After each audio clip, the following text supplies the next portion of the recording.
Yes, Derek. Anong next topic? Next topic po is advice on best age to start dating.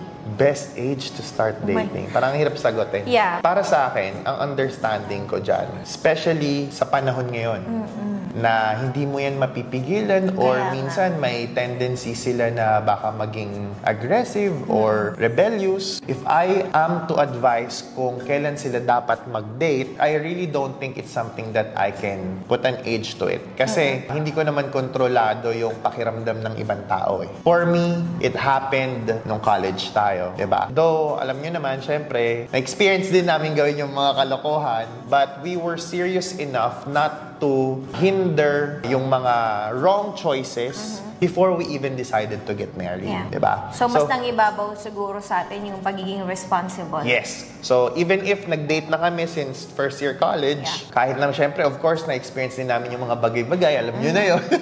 Pero, seryoso kami na hindi dapat noon maapektuhan yung pag-aaral namin para makatapos kami at saka yung pagtatrabaho namin para ma-provide muna sa family. So, until such time that we were able to reach that, doon lang kami talaga nag-decide magpaalang magpakasal. Right?